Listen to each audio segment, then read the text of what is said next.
It's okay, yeah. All right, so you succeeded. That was Zane Simon. This is Dallas Winston. Hi. We're both a Bloody Elbow, and we are going to buzz through the Bellator 122 fight card, which takes place tomorrow from Temecula, California. Actually, a pretty solid card, pretty steep. One, two, three, four tournament matches, plus two of those are last season's, aka season 10 tournament finals. Zane Simon, overall thoughts on the card? It's a fun card. I mean, honestly, looking at it, I had to go through it a little because there are some names even unfamiliar to me on there.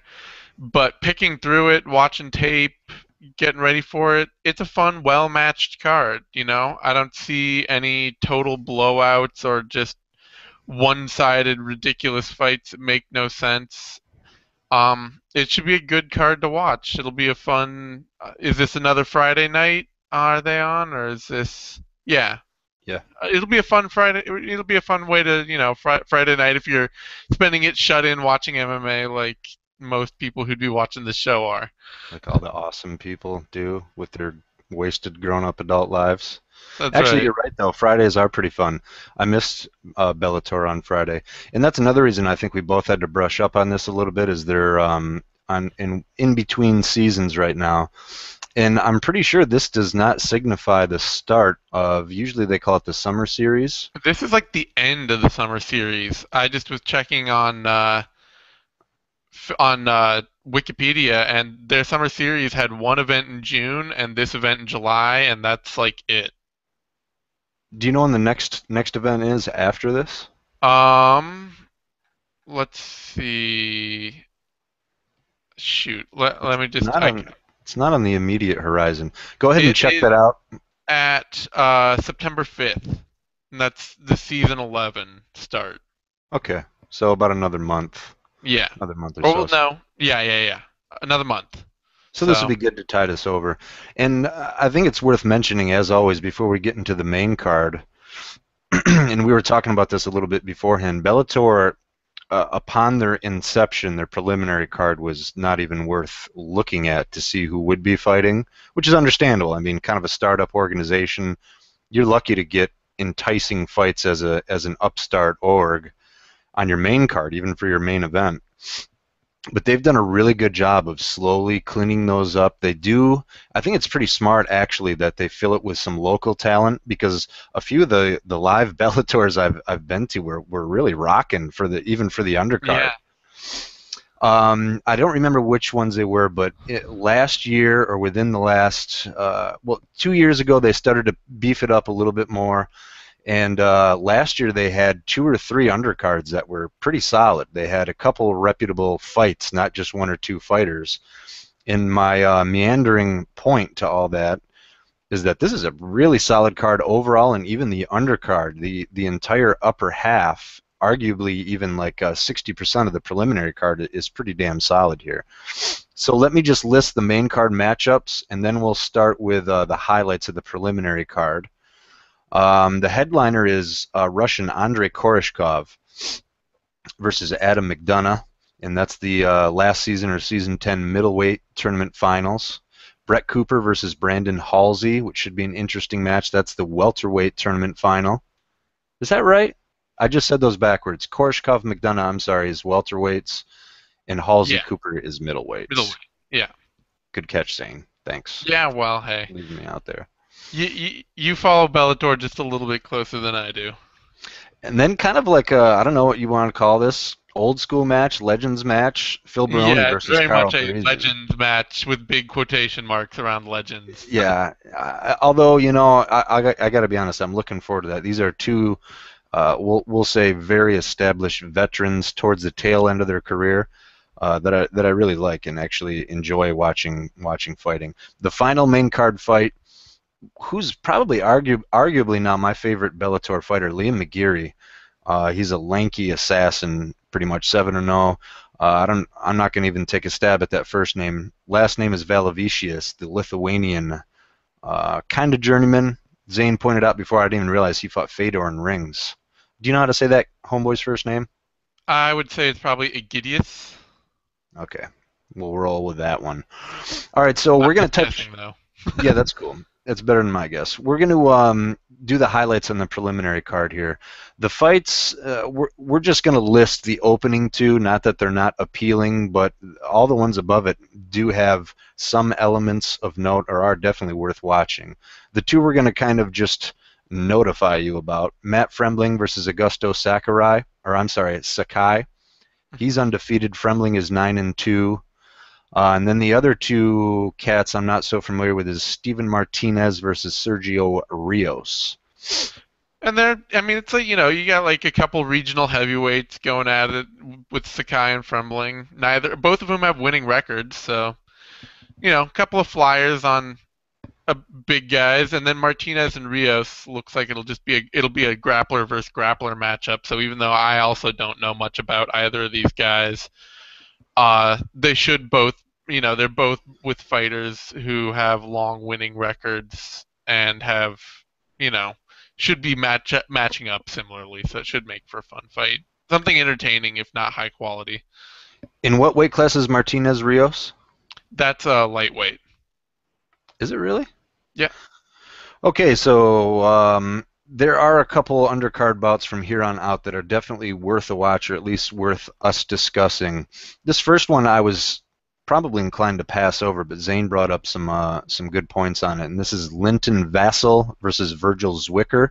Virgil Zwicker, you'll recognize that name, old Strikeforce guy. He's had a couple bouts in Bellator, I believe, but Hmm. Zane had some good info on Vassell. What's the scoop?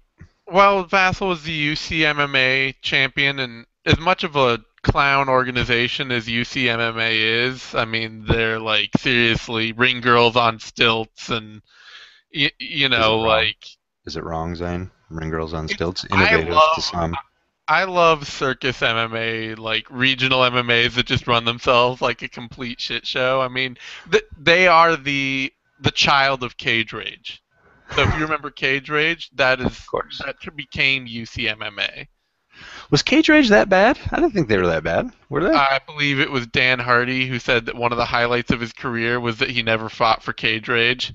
Hmm. I didn't know they were that bad. Ring They, girls they, on they, stilts, though. That's yeah, I mean, they're a fun time. I think it's pretty hilarious. Their shows are terribly paced. If it wasn't for that, I'd try to watch more of them. But the thing is, they put on a lot of consistent shows at the lower end of the British market, which brings up a lot of talents. I mean, that's where Jimmy Manawa was a UC MMA product. Um, I'm trying to think. They've brought up some heavyweights. They consistently produce guys who compete well internationally. So, Linton Vassal's a big, tall, strong, lanky grinder at light heavyweight. He's 6'4", so he's actually a good sized light heavyweight, really good shape, physical, not the most maybe like not the, a little bit of a mechanical striker, not the best striker, but kind of a grinding, take you down, wear you down, get a TKO or submission on the ground kind of guy. And Zwicker, he's just kind of a brawler kind of guy. Iron Chin. Yeah, likes to sit down on his punches in front of you and swing away. I expect Vassal will win it because he's, not a brawler. He has some takedown ability and some good grinding, grappling ability, but it should be an entertaining scrap. And Zwicker's the kind of dude, I believe he's a Native American descent. I'm going from memory here, so I apologize if I'm wrong. But he's a fun brawler. He's the kind of dude that will not just be taken down and sit there. I mean, he will, Yeah, even if he's literally unable to get up, and he's pretty feisty, no big wrestling background, but pretty experienced, fairly, I would say, capable in all areas, nowhere close to A level. But he's got a big heart, and he's the kind of dude that will throw everything into the few moments he's on his feet. And LeVar Johnson, as you pointed out, was the only guy that was able to turn his lights off. But there's no that's a, shame in that. And yeah, yeah, and Zwicker has taken a lot of punches and come back. He's got a lot of heart, so I always respect that kind of yeah. thing. He went 3 hard rounds and at least like fun and exciting rounds against Gudo Inasench, who is a pretty good technical kickboxer. So I could see this looking. Well, I mean, Vassal's not a good technical kickboxer, but I could see this being kind of a scrambly, messy 205-pound fight where Vassal's more technical and is able to like stay in control for most of the round, but still gets put in trouble a few times. Yeah, and what's wrong with some scrambly, messy, good, clean fun on a Bellator, Exactly. undercard to just warm you up? Not even for the main, but for the rest of the preliminary card. Yep. Manny Lara versus Dmitry Sosnovsky. And this is another one I was somewhat familiar with Manny Lara, mostly because of his losses in Bellator, which there have been quite a few. What is he? Four out of his last five were losses?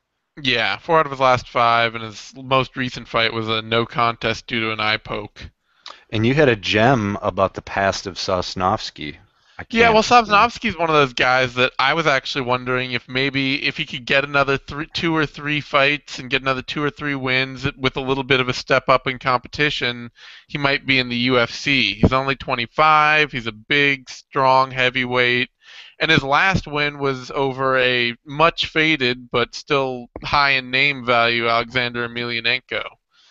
So it was like the first non-can that Sosnovsky's ever faced. I mean, all of his other wins we're talking like lowest of the low end regional European heavyweight scene.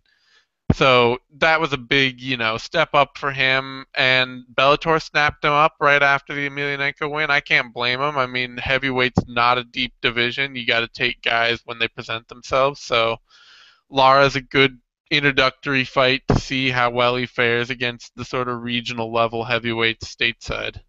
And did you see his fight with Alex? I did. It was, I believe, Alex tapped strikes. And did Alex just look like total horseshit, or Yes. did he? I mean, it's, yeah, It's disappointing. not like a real, like, one for the ages fight where he took a really, competitive Emelianenko on and beat him up. It was bad. Hmm. Which is But, unfortunate. I saw Alex fight, not maybe not within the last year. Last year or two, he had a big old beard, and he yeah, looked fucking phenomenal. His hands, that dude. It's really sad because for a heavyweight, that dude has some really sick boxing. I mean, almost graceful technique with his hands. So, yeah, he's one of those, what ifs. Was a hot prospect way back in the day, for no other reason than on his brother's name value, but looked like a hot prospect and just wilted under the spotlight. Never, had some great fights, but was never able to consistently be mentally sane or competent or, not a total scumbag alcoholic who fights with horrible diseases and rapes women and assaults people. wow, do you want to add an allegedly in there just in case Kid Nate Maybe, is watching? maybe allegedly. I'm pretty sure he's been like gone to jail several times, so I'm Yeah. not like. Just you don't want the Russian mafia on your ass. I've seen That's Eastern true. Promises. Just it's worth throwing in the allegedly on there. Worth throwing in the allegedly Alexander Emelianenko is a complete scumbag. Some of his earlier fights are some of my all-time favorites. Both of them. It was kind of the Musasi syndrome where he comes in hair all messed up, like someone literally just woke him out of like a I Yeah. was gonna say drunken stupor, but more like maybe a 10-day bender. And he looks all Yeah. bored. And both him and who was the other huge guy that was in the Smashing Machine? Damn it, I'm not gonna be able to think Mark of it. Kerr? No, big, huge Brazilian guy. It was in Oh, the oh, Smash. He was in the pool with Renzo Gracie. He's got a real recognizable name. Big giant dude. But both him and James Thompson, when they fought Alex, were all hopping all around, just amped up while, Emelianenko's rubbing the sleep out of his eyes, and they both rushed him, and he just peeled off some beautiful combos and finished them both very, very quickly. was So, that Barreto? no, I'll recognize his name. Let's see. I'm looking. There's like Asuerio Silva. It was in Pride, It was in Pride, yeah. So close to there's the James Asuerio Silva Thompson fight. Pride. Um, Ricardo Moraes. Yep, Moraes. Yep. Uh, Moraes, yeah. Big monstrous look. Dude looks like he's read out of a comic book. But anyways, we are far off track. Did you have anything else to add in the Lara Sosnovsky fight? Um, no, I think it's an introductory fight for Sosnovsky. Get him a what should be a win. See, kind of build him up as another potential guy who could be in the heavyweight talent pool for Bellator. I expect that's what they're trying to do. And further to the weight class thing you mentioned, I mean, Bellator seems to be getting a good lock on a lot of the European talent. Um, am I right? Yeah, I You mean know what they're I just mean? they're willing to take chances on guys at that weight more than the UFC is, and it's weird because we were talking about this earlier, but the UFC is starting to take chances on all sorts of fighters. They're starting to grab guys 5 and 6 fights into their career. I mean, even as high as middleweight, we've seen them get like what was it? Was it Brian Johnson? I want to say his name was. Not Brian Johnston, the classic AKA guy, but he fought Trevor Smith, lost a decision. Oh, Brian Houston. Or Houston, Brian Houston, yeah. They And took looked Brian good. Houston. It was like 5 fights, 6 fights into his career. I think he was 4-0 when they brought him in, and he actually Yeah, looked maybe not ready for the UFC, he but was. looked Yeah, he wasn't promised. ready. But the point is that the UFC's out there taking some shots on some guys at almost every other weight class except light heavyweight and heavyweight. Heavyweight and I guess Patrick Cummings would be the guy that they've recently done that with at light heavyweight, where they've just been like, ah, we don't know, we need a guy, let's take a shot on this guy.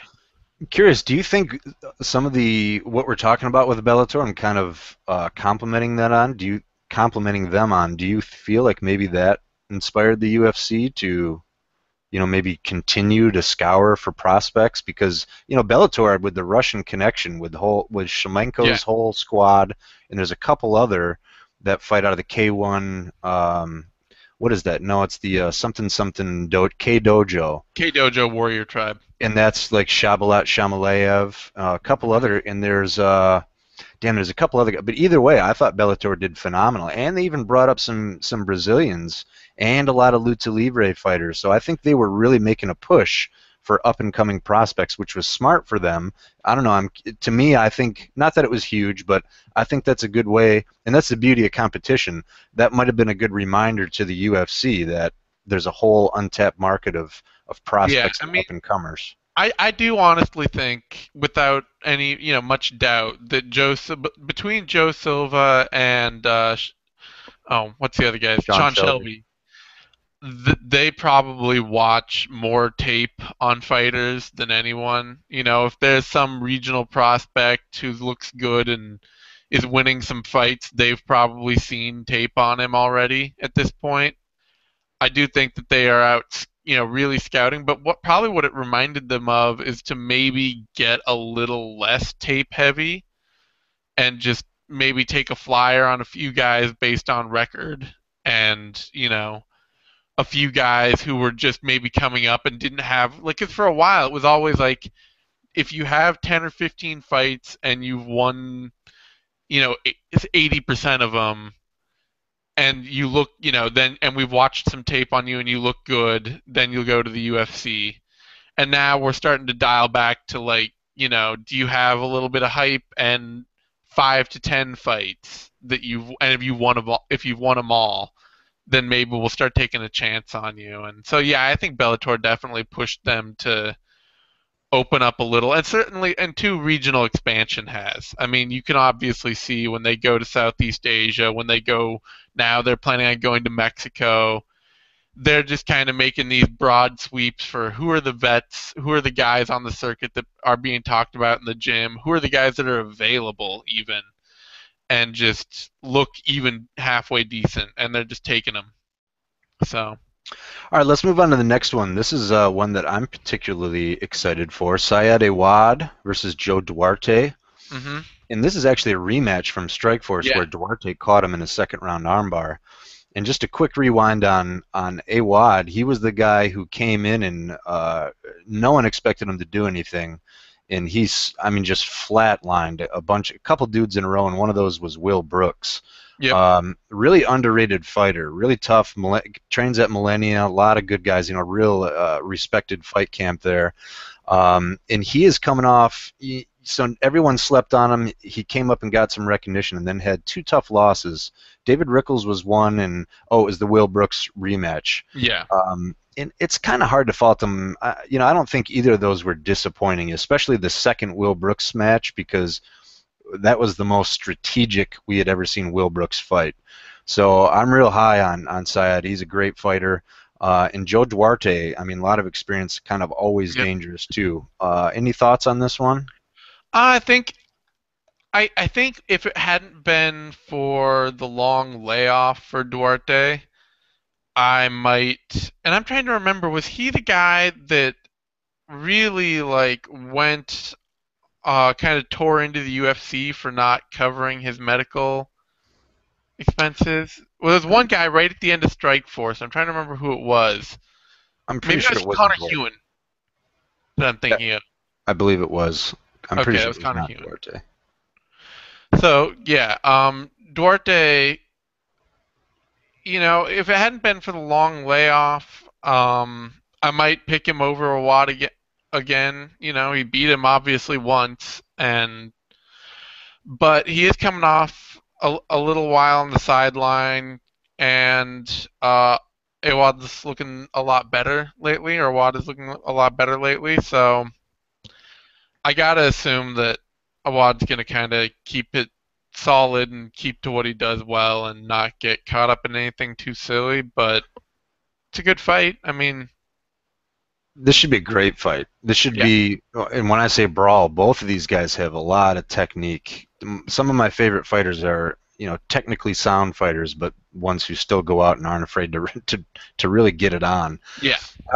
So Duarte's last fight was the final Strikeforce event, and he lost a hmm split decision to Ryan Couture, and that was close. A lot of people thought Ryan deserved to lose that. I wonder if Duarte was ever courted by the UFC, since that was like whoever wins is coming on board, and that was a really closely contested fight. Yeah, I'm not really sure what might have happened there. Because even it's interesting that um, like even people who didn't win still went to the UFC. I Yeah. mean, there were only a very small handful of fighters that didn't make the jump from Strikeforce to the UFC. But that wasn't quite the final Strikeforce card ever, so it could just be that his contract ended and Strikeforce didn't decide to renew it, and so he just went on, and maybe he was injured or something Hmm. and decided to take a break because, like I say, he's been out for a little while now. And he would have been a Um, legit, I mean, I would consider him potential UFC level fighter for sure. Dangerous dude, scrapper.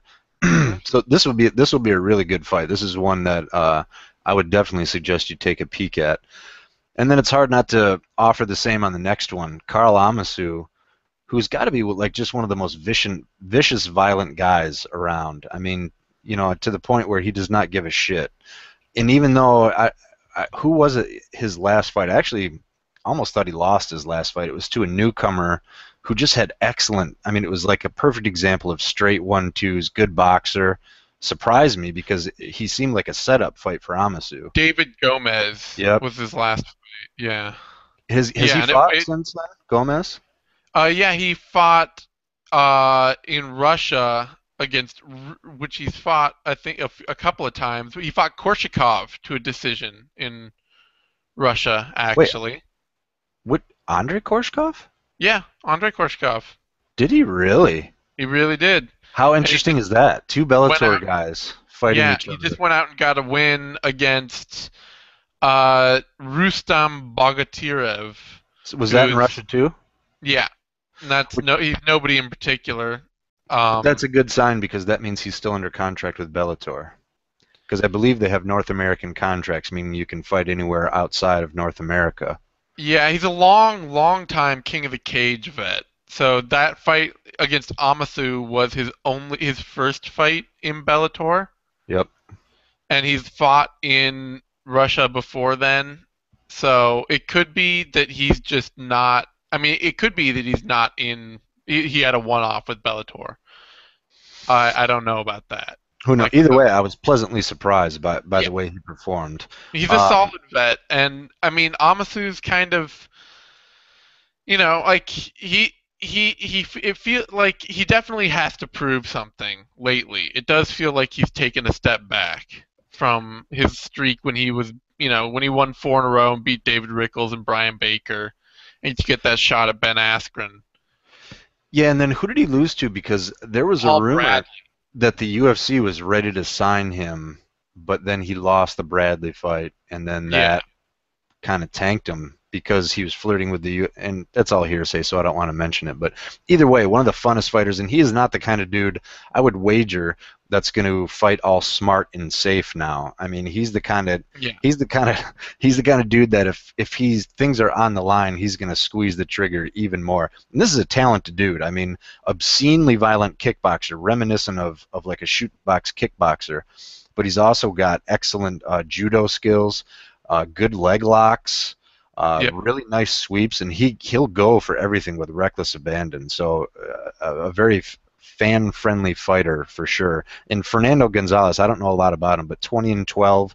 So if David Gomez was intended to be a bit of a setup fight, since he didn't get it, I imagine Fernando Gonzalez is going to fit that same mold. Yeah. Fernando, he's on a two-fight losing streak. Last loss was to David Doughty Mitchell by knockout, which, Ooh, by knockout. At yeah, first, I was going to say that's respectable. Actually, his stand-up improved a little his bit. stand-up improved, but still, I mean, it's still, I think it's a setup fight for Amasu to kind of get him back on track and get him a win against a solid vet like, Gomez too. I mean, they're not throwing guys that are really inexperienced at him, but they're just throwing solid vets that he should be able to beat at his way. So yeah, And, I mean, either way, it should be a fun, scrappy fight. Should and so the be. weird. I'm sorry. Oh, go ahead. No, I was actually going to move forward, so I thought you were Nah, done there. I'm more or less done. All right, my bad. I was going to say the odd part is that we're still on the undercard.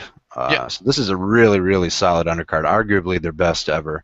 And the final fight, to be honest, it's not one I'm a lot more excited for some of the fights we talked about just a little bit ago. This is Poppies Martinez versus Bubba Jenkins. Of course, Hmm. Bubba Jenkins, the ASU National Wrestling Champion, one of the better wrestlers to cross over to MMA recently for sure. Have you checked any of his fights? I saw him fight Yeah, live I once, watched and him. what are your thoughts? He kind of I don't He, see it yet. um, Is that just me? he's a very good athlete and a very good wrestler, and He's got a ways to go before he's good at anything else. I mean, Yeah, it's a good way to that put it.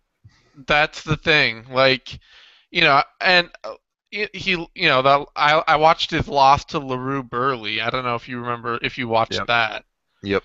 And it was clear, and it was funny because Burley was basically just as good an athlete and was able to make Jenkins work continuously for everything and just tire him and tire him and tire him so that his wrestling became less and less effective and he could take over and eventually knocked him out. Yeah, and that's I that's do the name of think, the game, really. That's why you can't be a one-dimensional guy, because even if you are better in that one dimension, there's a lot of things that can equalize that: yeah, athleticism, intelligence, technique. And I haven't really seen 7 fights in. You expect to see some shades of improvement or moving forward, and yeah. I mean, I don't know. I guess I'm not necessarily I'm not down on Jenkins yet. I don't. Who does he train with? that I don't know. He trains with American Top Team. So, as long as he's not just uncoachable, he's only 26 and he's only been in the game for 3 years.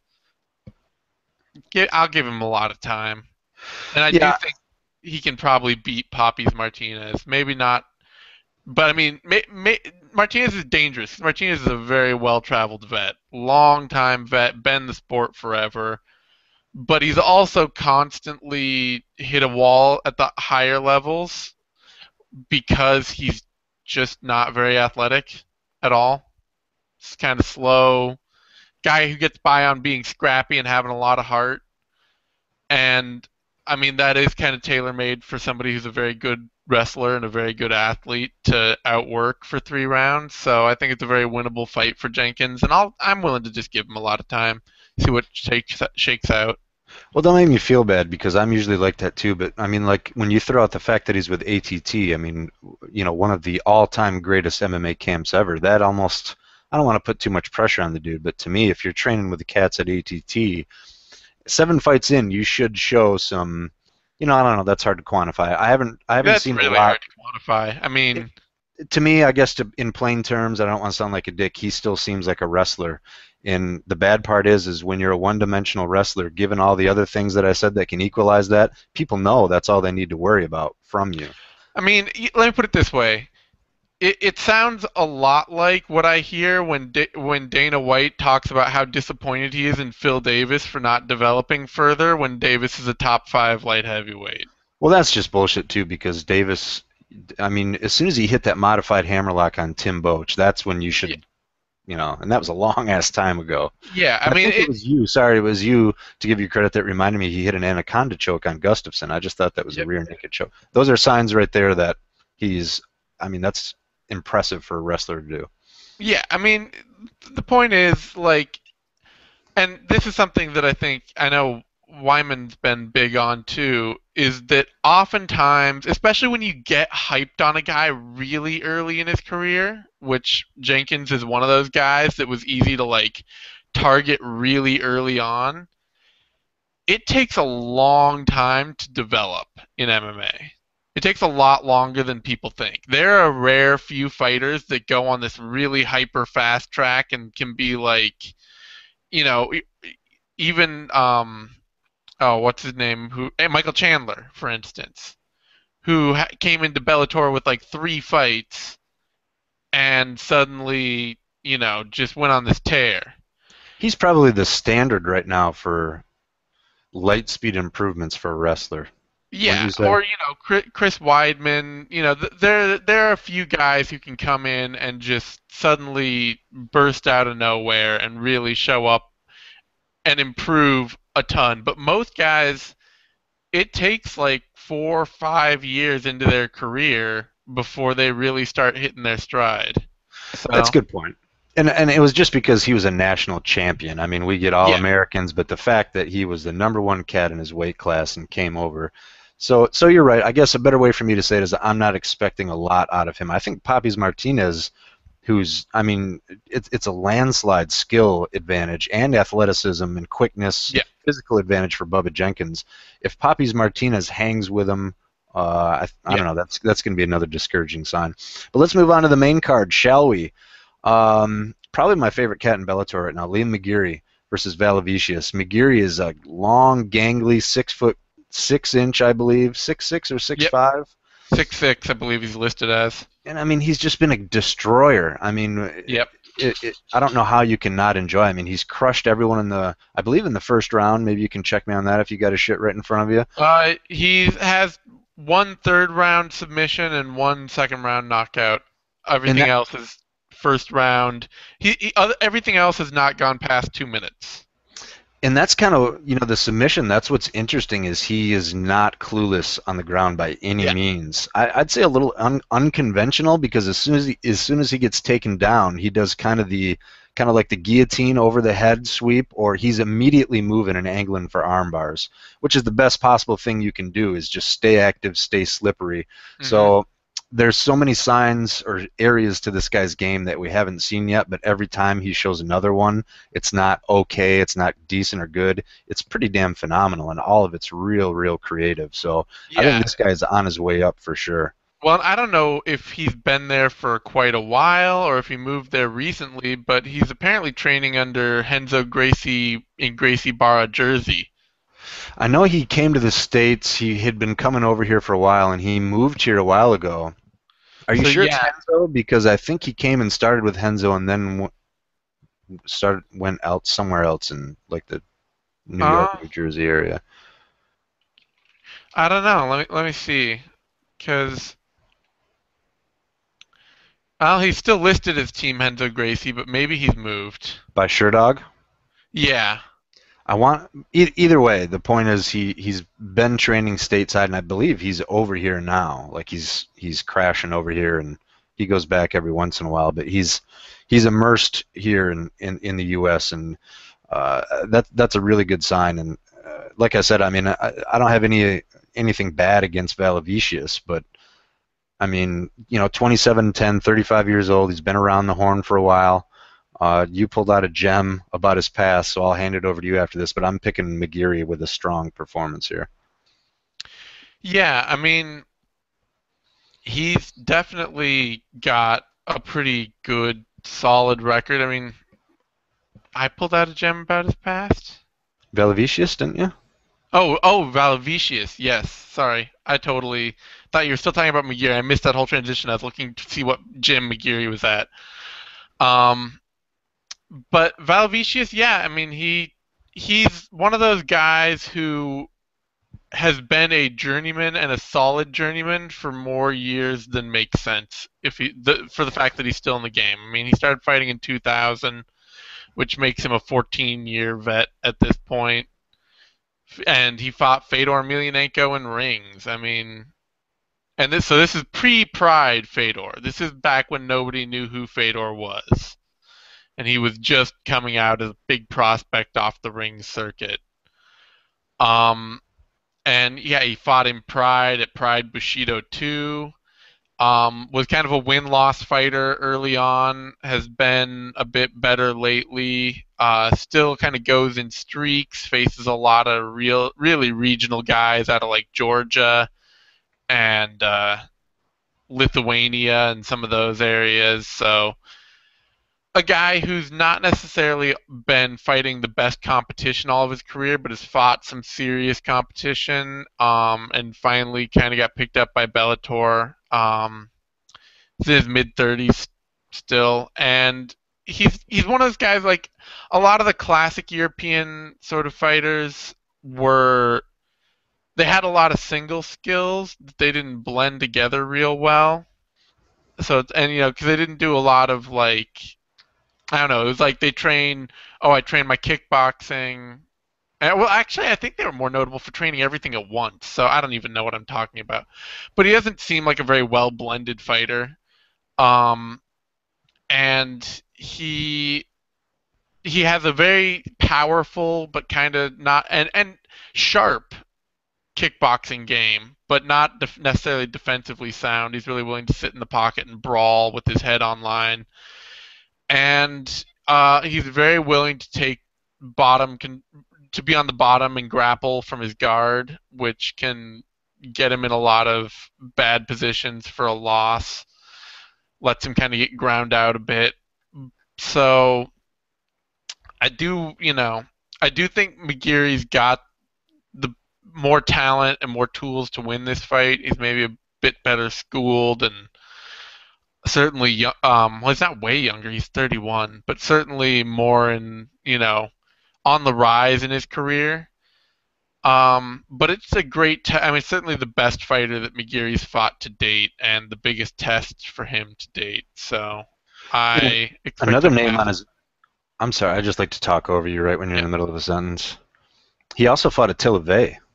yeah, And out of all of his fights, he's only got two TKO losses, or he's only lost to yeah, strikes twice. So, and he didn't look bad in his corner fight round either. He snuck by in a split decision, but and McGeary again. I mean, he's got what 6 or 7 fights, so he's yeah, still fairly green. So for him to fight a guy of this caliber, it's a sensible step up for him, and it might even be interesting. I mean, if Valavicius can take some punishment, not only will it be entertaining, but that'll be a good test for McGeary if he can't just touch someone up and watch him fall over right away. So he'll have to dig deep a little bit for this. But this should be a damn good fight. yeah. Yeah, I mean, Carlos Eduardo, he lost to Rodney Wallace right before that Valavicius loss, but before that he was a Shudo Brazil and Shudo world champion, so he wasn't like coming out of nowhere. Yeah, and Rodney Wallace, show enough, he's an Yeah, old UFC cat, so not yeah. not an easy guy to beat by any means. So this should be a good fight. I mean, this is you basically have a really quality, hard-nosed, tough vet against a really green, upcoming, talented fighter. So And that's for should the make light for a fun heavyweight fight. tournament semifinal as Yeah. well. Actually, I forgot to mention that. And that also reminds me because we skipped over the other light heavyweight side, and that's on the prelims. Damn it, Zane. Kelly Anderson and Philip Lins. So the card you're looking at is in a different order than the card I'm looking at. I'm on Wikipedia, and I assume you're somewhere else. I'm somewhere else as usual. That's always a safe assumption. But I did have that up at the top and I just passed over it. So we should just touch on that real quick. All right. Lynn's undefeated Novo Nio guy. Yep. Uh, I don't I don't know. It's hard to gauge hype, but solid. Good. 6'2". Good. They say he's 6'2". I'll assume that that's close enough to correct. I'm sorry. Actually, I said hype. Oh, I don't know how hype. to gauge hype, but some people were talking about him, and he looked phenomenal. Kelly Anderson, solid, 8-2. He's an ATT guy. I'm gonna guess though. I mean, if you got an undefeated Novo Nio guy, and Linz looks good. I mean, he's not. That's not just. He's got good background. I mean, he's a solid fighter. So I'm thinking that's going to be. I don't want to say an easy, but I think Linz is going to come out of that looking pretty good. Well, I mean, Antonsen, he was recently one of the guys who didn't make the cut on Tough for one of their recent seasons. I didn't know that. Um, and I was fairly like reasonably impressed with what I saw from him in his last fight against a guy that Bellator was trying to put a lot of hype behind, and that failed against Antonsen. It was uh, Volkan Ozdemir. Oh, he fought Rosny Wallace after that too. But yeah, Antonsen, they put him up against Volkan Ozdemir, who was an undefeated Swiss light heavyweight that they were trying to build up, knockout artist. And Antonsen just like took him right down and got him with a neck crank and kind of outmuscled him. It was beast-like. Yeah, it was beast-like. And so I would have some small worry for any any guy fighting him, and certainly somebody with as little experience as Philip Linz, who only has 9 pro fights and is actually, yeah, he was fighting in 2005 and 2006, and then took 5 years away from the sport. Um, and so somebody who's now recently only been competing again for a couple of years, I would wonder, I think there's a chance that a big, powerful wrestler will just take him down and grind him out. Oh yeah, and I didn't mean to make it look like Linz is gonna walk through him. Kind of because we were going backwards, I didn't want to spend a ton of time on it, but actually, Anyway, it should be an interesting, decent fight against. I think Linz is probably, especially coming out of Novu now, is probably the better technical fighter. Is probably the better pick. Is probably should win it, but it should be fun.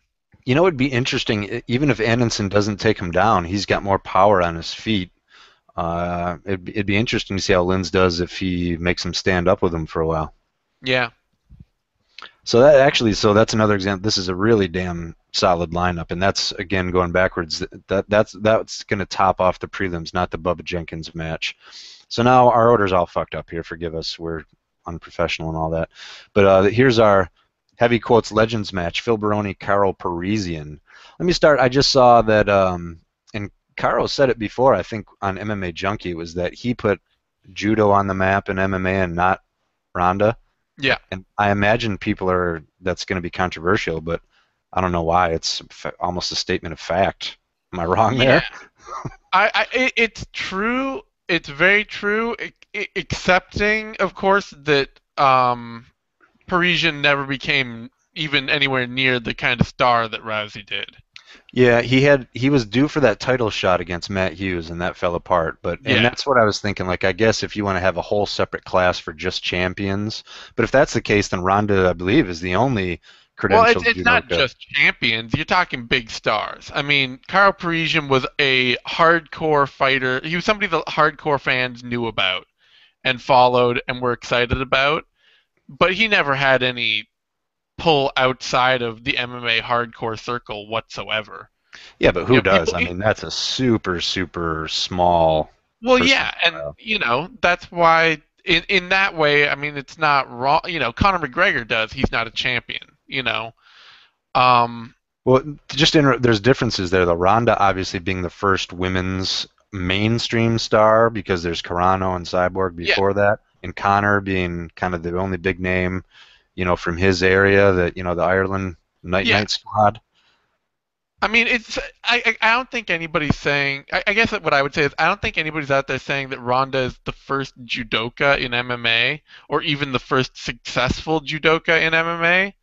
But I think it is reasonable to say that she's the first successful judoka in MMA to really gain a lot of public interest because to bring a lot of public interest to her judo background. Yeah, I got you. And you could even argue Yoshida, was a solid judoka before Carl, but he didn't. He Yeah, never really did shit, to be honest. So to me, Carl was the first guy. Carl was more complete too, yeah, and that Yoshida back in Pride wore a gi, and yeah, Carl was no gi, still pulling off Uchimatas, Osotogaris. I mean, yeah. in a way Kara that to me was was the poetic. first functional judoka in MMA. I think that's a legit claim to fame for him. Yeah, and I guess, yeah, okay. So either way, and Phil Baroni too. I mean, Phil, how do you start with Phil? First of all, he's a damn good dude. I actually met him down at one of the early UFCs I went to, and I mean, he'd fuck with you a little bit, but Yeah. really good guy, good cat. Um, Normally, I guess on paper you'd think this matchup favors Caro because, well, I guess maybe not because Phil I has mean, a I wrestling just go. I background. like. I have to throw my hands up at on paper on this because both these guys have That's been fair. on like so up and down of late, so Not even of unpredictable late. in their performances that I don't think there's anything written on either of them anymore. Well, they've kind of always been like that, even in their prime. Caro was fairly, solid in his UFC run, but they've both been kind of back and forth. But either way, Phil Baroni wrestled at Central Michigan down the road, and he's a pretty damn good wrestler. And actually, one of the most underrated displays of heart. Who was that? Amar Suluev got him with an illegal knee early in the UFC, and I mean full blown. Phil, I think, was trying to shoot for a Yeah, single on his knees, on all fours, looking at the ground. And was it Suluev? I believe it yeah, was it was Suluev. Suluev. I mean, grabbed, double. You can't even call it a necktie. Just grabbed his head with both hands and planted a knee in his face, which is shocking that he could even continue, much less come back and knock him out. And Phil had one of the better entrees, into the UFC, I believe, as well. Entrees. He's a meal. Entrances into the UFC. I mean, it was cliche at the time, but Vitor-esque flurries. I mean, the dude could throw and land with accuracy and frightening speed and knockout power. I don't even know if we're gonna be. This is gonna be. It's just gonna be fun to sit back and watch this one. I don't know how technical we're gonna want to get. Caro should obviously the clinch is all his. Caro has not really become an effective striker. He's done better, but mostly that's been offensively. He's still susceptible defensively. He came back and won his last fight. Who was that? That was Ron, the guy who really came on. Ron Keslar Hmm. was not doing well. Towards the end, I believe that was a knee to the face, but either way, was able to turn around and pick up a victory. So I don't know. I guess talk about this if you want. This is going to be one I'm just going to enjoy watching. I don't even I don't even know where to start with this, and I'm not even all that sure I'm gonna enjoy it, quite honestly. I mean, there's there are serious parts of me that think that both of these guys probably should have been done long before now. Um, and watching them still kind of battle it out is a little painful. Um, and but if it goes longer than a round, it's anyone's game. I mean, I think Phil Baroni is, and very much proudly on his part, is still the same fighter he's always been, which is that if you can last longer than a round against him, you're almost certainly going to beat him. I mean, how many wins does Phil Baroni have? He beat Nick Nolte in a decision and Olaf Alfonso in a decision, and I do not think he had a couple other second round wins, but any wins outside the first round for Phil Baroni have been a rare thing in his career. So, I mean, if this goes longer than a round, it's anyone's guess. Parisian has looked bad lately. I mean, he won that fight against Kessler, and good on him, but that fight with Hahn was notably tragic for. Yeah, how and terrible he looked. on Carl's behalf, Kevlar is a huge dude, big Yeah, wrestler, came in and surprised everyone. Made it to the tournament finals. Han, they actually used to they had faced each other in judo before, and yeah, Han obviously went to the Olympics. So yeah. on Carl's behalf, those are both No, and tough I'm matches. not even talking about how well Caro, like, oh, these guys. I'm talking about just like physically when he was out there throwing punches, when he was out there working his game, looked bad. I mean, he just didn't look ready. So I got to say, round one favors Baroni because there's going to be, just endless heaters being thrown, and Yeah, after that, it really shifts in Caro's favor. yeah, and so who knows? It'll be interesting. I'm gonna watch, if for no other reason than that like car crash you can't look away from effect. I'm gonna watch. And I'm actually okay with it. I don't mind having that every once in a while. You know what I Yeah. mean? Different strokes for different folks. All right, let's move on to our two final fights on the main card. And just a quick review, the prelims stream, we usually can stream them on Bloody Elbow and usually do unless there's some kind of change now that Coker's pulling the strings. Yeah. That will start at 7 p.m. Eastern. The main card starts on Spike TV at 9 o'clock Eastern. These are last season, the season 10 welterweight and middleweight finals. First, the middleweight final is Brett Cooper versus Brandon Halsey. Hmm. Kind of an interesting match. Halsey is just a gigantic, monstrous bastard. I mean, this dude is huge for the weight class. Yeah. Former Division One All-American, Cal State Bakersfield. They're Division One, right? I believe so. Yeah. He was an NCAA Division One. Yeah, I mean, just a big, big dude. And so far, he hasn't been strictly a wrestler, but at any point in time, he'll go right back to his roots, and no Yeah. one's been able to stop him. And it's kind of interesting because Cooper doesn't have anywhere near those credentials, but he's known as a little bit more of a wrestler. Used to be known as a grinder until he started taking more chances in lighting people up on the feet, which I think was the best possible thing he could do, even though he Hmm. lost to Shlemenko in a very late notice tournament. No, that was a championship bout. Yep. He put it on him, gave it to him, and it all came down to the final round, and excuse me, Shlemenko came through. So to me, this is interesting. It's an experienced, crafty all-rounder versus, at this point, I think a fairly one-dimensional, or we'll say to be safe, mostly one-dimensional wrestler, and an inexperienced one at that. Your thoughts? Yeah. I mean, I think Halsey's definitely the more upside fighter. Once again, he's been fighting since 2012. So we're talking 2 years that Halsey has of cage time. He is as inexperienced gets. Um, he's definitely got more upside and more promise. But if Cooper can stuff even a few of his takedowns or keep him on the feet for, even the better part of a couple of rounds, this is going to be his fight. I mean, almost without a doubt. He's the better striker. He's more consistent with his hands. Halsey looks like, and that's another bad part of it for Halsey is that he's definitely looked like he's willing to trade. He's willing to get out there and throw down, throw hands and try and mix it up, work on his kickboxing. And Cooper's probably not the guy to do that against. There's certainly a chance that Halsey just shows himself to be a vastly superior athlete because, like I say, I mean, he is the young prospect. He is the inexperienced guy. He could just come out there and just run over Cooper by being faster and stronger and much more technical in his wrestling game, but it's a bad matchup. I think he's all those things. I don't know about vastly superior, but he's an athletic freak. I believe Yeah. he's a personal trainer too, so I think he's going to have all those advantages. But um, I'm going to go with Cooper in this one. Cooper's even been feisty off his back when he's taken down. So that's the thing. If you don't have a real fantastic wrestling background like a whatever D2 D1 anything that you can flaunt, Hmm. he was known as a wrestler. So he's an MMA fighter. His wrestling is good because he's an MMA wrestler.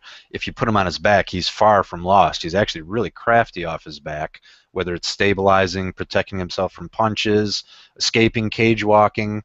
I do agree that anytime you got a freak athlete and a wrestler like Halsey, of course, there's a chance he's just going to grab you, give you the bear hug, and just control you and win the fight. That chance is always there. But I think all of the other elements that make this MMA are going to favor Cooper, and he'll find a way to pull it out here. Oh yeah, like I said, I wouldn't pick against Cooper, but I wouldn't. If Halsey came on and put on an amazing performance, I would be surprised. It would be great for him, but it wouldn't be like, Cooper's, it's Cooper's not Lyoto Machida over here. It's not like the sort of thing where I'm just saying like, oh, there's no way for him to win this fight. Well, technically, you could argue it's a bad matchup for Cooper too, Yeah, I because mean, wrestling Cooper, is a as big the part sort of of his. grizzled, hard-punching vet, is exactly the kind of guy that you want your young prospect to come in and show off against. Yeah. So, Actually, it's kind of a good fight and a good test for both of them. Even though Cooper's kind of proven himself, but this is a tough opponent for him, and a lot of people are going to be talking just like we are. That Halsey might be the future, bigger upside. Cooper's not ready to hang him up, but obviously, I mean, he's been in there for a while. yeah, I don't know that Cooper's ever faced a wrestler as good as Halsey. Well, no, I don't think I would. I mean, are you going to pull it up right now? I'm looking maybe Jared Hess. He's maybe faced a couple guys that were like, I wouldn't say D1 All-American level though. no, I mean Hess was D2. Um, but yeah, I mean I'm looking and he's faced some decent guys, but certainly, Halsey is going to be a test unlike Shlemenko or Marshall or, some of these recent guys he faced. Um, Somebody who's not only very large, but has a big technical advantage over him in one area of the fight. So one example different, but Dan Kramer, who's a real tall, lanky guy, but he had Hmm. a lot of success against Cooper in the clinch by kind of out-muscling him and holding him against the cage there. So that's Yeah. another legit pathway for Halsey to follow too. But Kramer's another guy, tough vet. He's been around for a while, good camp. So we'll see. To me, that's pretty intriguing on both sides. Yeah. Now we're It going should to be a the fun head. fight. Oh, sorry. No, it's all right. I didn't hear you. I said it should be a fun fight.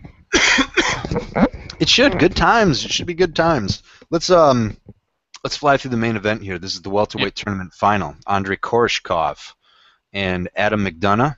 Hmm. Adam McDonough is another guy. I mean, extremely eye-opening. I wish I had what his exact wrestling credentials were in front of me. Actually, I want to say he was an excellent wrestler in high school, and he was going to go to a fairly well-known D1, maybe even D2 college, but he had a knee injury. But he started training Taekwondo when he was just a little squirt. And I mean, that's really, really evident in his game. He's got a very functional Taekwondo and distance-based kicking game. He can keep people at bay with a front kick and even like a side kick. Won one of his Bellator fights by a spinning back kick. I want to say it was to the guts.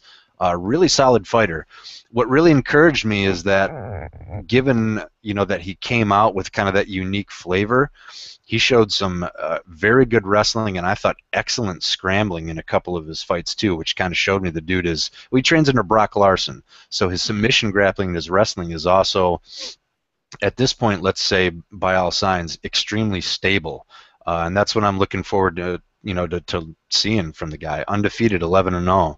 Yep. And then, of course, you have Andrei Koreshkov. I mean, one of the the Russian influx. Does he? I think he's one of he's one of Shlemenko's guys. Yeah, 16 he's and one of one. Shlemenko's. 16 and one, destined, to for a title shot. Many seem. I don't know. Walk us through this one. I want to say I'll look, but I want to say Koreshkov's got a pretty big height advantage here. I don't think so. Korshkov's 6 foot. Yeah, 6 foot and 5'10". Okay, so a couple inches. But Koreshkov is one of those guys that fights really, really rangy. Yeah, he Uh, does. and And he's that's, had, I think, Korshkov has a big reach advantage. Korshkov yeah. has a 74-inch reach, and McDonough has a 66-inch reach. Ooh, At there least you that's what go. I'm seeing recorded in front of me here. That's what I was trying to say, anyways. And But Koreshkov is coming off a couple of just killer finishes. I mean, first round yep, quick, Nashan Burrell, former UFC, right, and yep. Strikeforce guy, and Former Strikeforce UFC. and they were just devastating. I Yep, mean, inside a minute or two, I mean, just brutal. yeah. I got to imagine, of course, his only loss is Ben Askren. No shame in that. Yep. I got to imagine that Koreshkov is going to be highly favored here. I'll probably pick him as well. Yeah. But to me, I'm real interested to see what McDonough pulls out. To me, he's kind of proven that he's not, he's worth watching. He's got Oh yeah. potential I to be mean, top level. this is kind of an unfortunate fight for McDonough because it is probably one of the very few matchups for him at welterweight that's just a really bad matchup. Because he likes to kickbox from the outside. I mean, especially to box from the outside. That's really where his game lies. He's got a lot of power in his hands and a lot of trust in his hands. But he doesn't, and he did get a spinning back kick, TKO, but he doesn't use his feet that much. He's not a big kicker.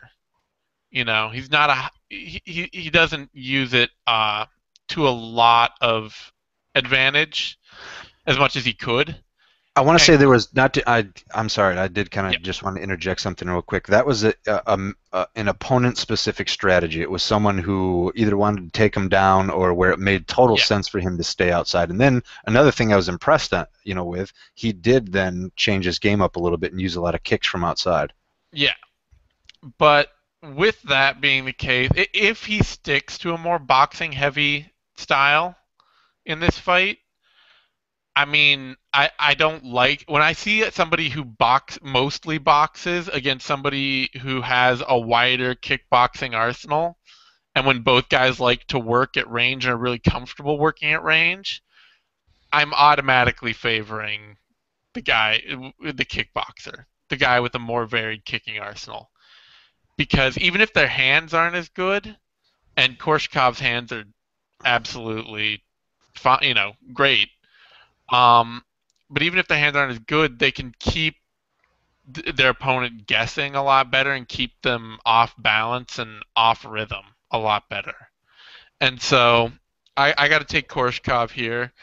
Um, but it should be a fun fight. I mean, it's going to be a fun. I think it's going to be a fun striking battle. I expect these guys to both get out and look to, McDonald look to try and knock him out, and Korshkov be happy to return the favor. The only, not the only, but one thing that makes this really interesting to me is I would have to say, and I'm a little hesitant just because, I mean, it's hard, level of competition. And actually, if you look at McDonough's done really well. Jesse Juarez is a real kind of overlooked fighter. He Mm-hmm. was doing really well against Douglas Lima. I mean, he's Yep. tough. He's a lurker.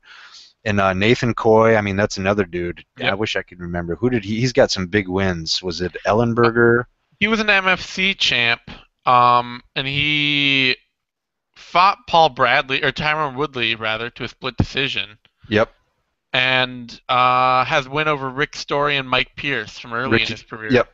I was thinking it And was. Jesse and oh no, that's a different Taylor. I was gonna say and Jesse Taylor, but So either way, in good boxer, and Coy was a legit wrestler. I mean, he's got a yeah, solid wrestling background. He was on par with all those guys you just mentioned. Pierce.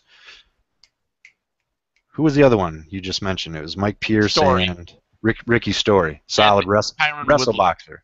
Yep. And he gave Woodley fits. Yeah, A lot of people were down on Woodley because of that performance, and it was an odd take, but I got high on Nathan Coy after the way he did. So either way, my original point was McDonough is a pretty good wrestler. I'm tempted to say that he's going to be, not that it's going to be easy, but that he's definitely going to have the ability to take Koreshkov down. So if I were him, it's like make a strategy. I I just would. don't know. I haven't watched enough tape on him, so I'm trusting in you more on this than anything else. But I do wonder how offensive his wrestling is. Well, he hasn't. That's the thing. He's been smart. There's times when it's behooved him to keep it standing more often, or he has shown the ability to transition into double legs. He did that against Jesse Juarez a lot, Okay. and I think Johnny Buck was the guy he stayed outside with.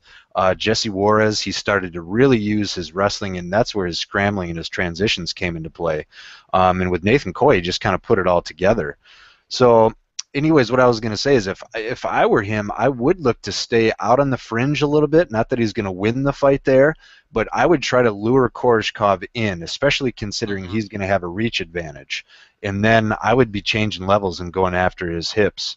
Koreshkov is I don't even know if you can say he's got a wrestling weakness because he's looked pretty good, and the only guy to out wrestle him is Ben fucking Askren.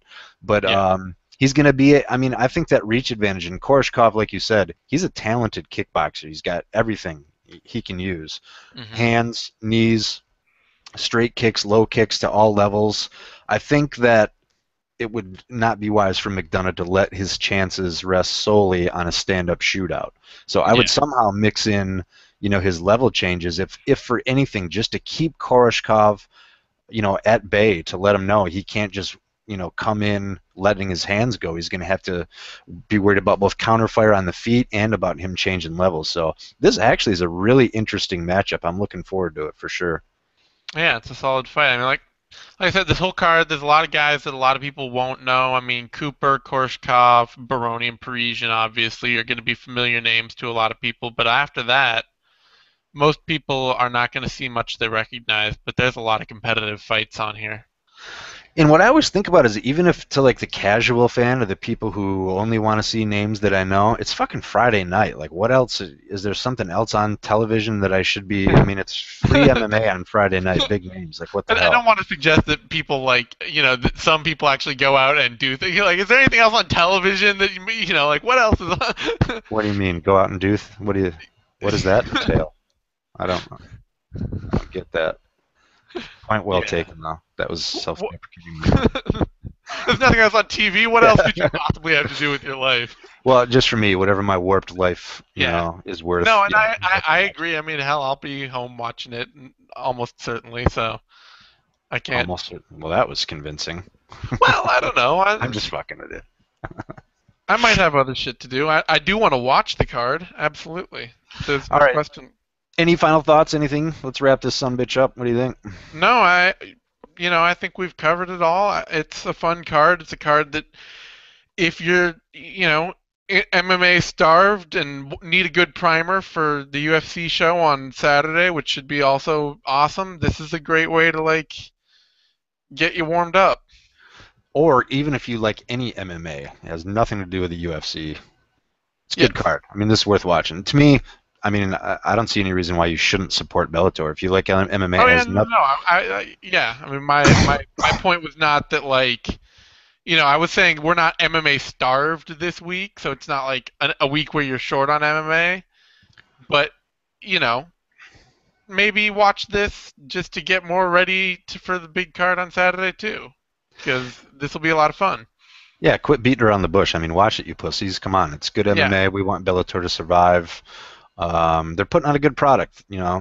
So I was just gonna. Oh yeah, Nate's gonna fire me if I don't start doing the regular plug. So remember to like us on YouTube, MMA Nation. Give us a thumbs up, guys. Like us. Oh, and actually, kind of like on the real, a lot of people wonder. First, some people complain the media doesn't cover Bellator enough, and some other people are like, Jesus, it's a Bellator card. Are you really going to do a whole show on that? I don't know. I think we should. So I guess if you're into that kind of thing, kind of support us, have our backs a little bit. Yeah, Zane, rah rah, yeah, fucking absolutely. a, Fight the power. kill Whitey, all that. Kill lady. Yes. All right, everyone, thanks for Yeah, watching. that's not going to be a popular sentiment in the MMA journalism world. I hate to tell you. Well, that's shocking since we're both fucking icons as far as professional journalism goes. Yeah. All right, so if you want to follow us on Twitter, I'm at Uncle Justice. Zane is at the Zane Simon. We'll Hmm. be back. What are we doing next? I think I got a sixth round to do after the Saturday night card, and then I expect we'll be back next. Oh, I think we've got like a 2.5 week break after that. I think I get the feeling we'll be talking a lot of Cormier and Jonesy, though. Yeah. Yeah, that's worth talking about. All right, thanks for coming on, Zane. I appreciate it. Good show. Thanks for having me. Thanks everybody for watching. Bye. Adios. Still live. Well, I'm trying to